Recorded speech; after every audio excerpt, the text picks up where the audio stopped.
Book 253. Good morning, good morning. Welcome back to Morning Motivation with Matthew Daniels, and today I'm going to tell you guys about Catholic Confessions, Demon Possession, and St. Basil the Great. That's right, Catholic Confessions, Demon Possession, and St. Basil the Great. But what is Matthew Daniels talking about? A long time ago, in the year 330 of the Common Era, a child was born in the area of the earth that we call Turkey today. This child would eventually become known as Saint Basil the Great. Also known as Basil of Caesarea, this man was an influential theologian who supported the Nicene Creed and opposed the heresies of the early Christian church. He fought against both Arianism and the followers of Apollinaris of Laodicea. Many people are of the impression that the doctrine and beliefs of the Catholic Church have remained consistent and unchanged since the time of Christ, but nothing could be further from the truth.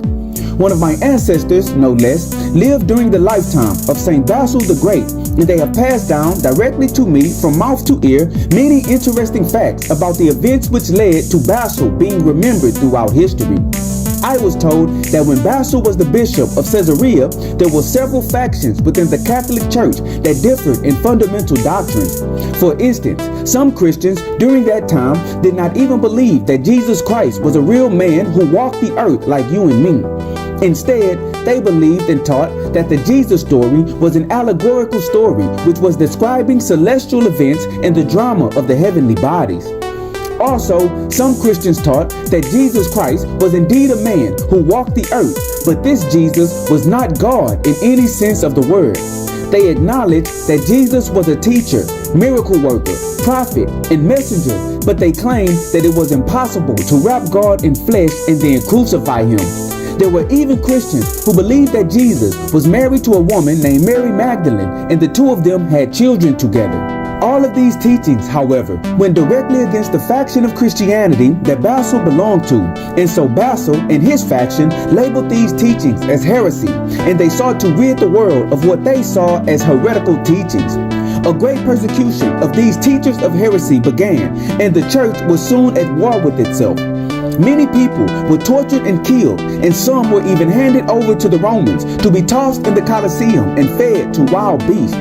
I was told that the evil that Basil and others did to their fellow Christians opened up their hearts to the powers of darkness, and a mighty demon who had fallen from heaven with Satan himself possessed St. Basil the Great and pretended to be a holy man, even while Basil held the office of bishop. This demon, seeking control and power, knew that every man had a secret and a sin, and this demon knew that those secrets and sins could be used to control. So, being possessed by a demon, St. Basil the Great instituted a procedure called confessions, and he decreed that all Christians must confess their sins to a priest in order to receive forgiveness. In this way, Basil and his closest priests, who were also possessed by evil spirits, began to learn the deepest, darkest secrets of the Christians. They then used this information in a sinister way to manipulate the people. After all, who in their right mind would disobey someone who knew their darkest thoughts and most heinous deeds? As time went on, more Catholics in positions of power were corrupted, and their corruptions opened them up to be possessed, and they spread the doctrine of confessions far and wide.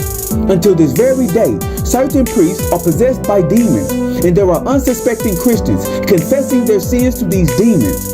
Then, these demons are using this information to manipulate and control the church. And so, the morning motivation of today is Catholic Confessions, Demon Possession, and St. Basil the Great. Beware of those you trust with your secrets, and be careful who you tell your business to.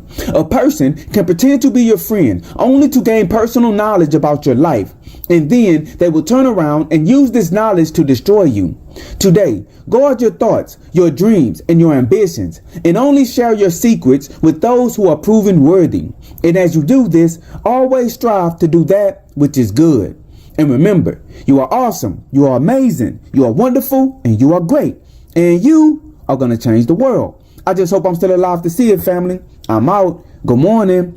To order books in the Morning Motivation with Matthew Daniels book series, search Morning Motivation with Matthew Daniels on Amazon.com or visit www.dandyandbigherm.com.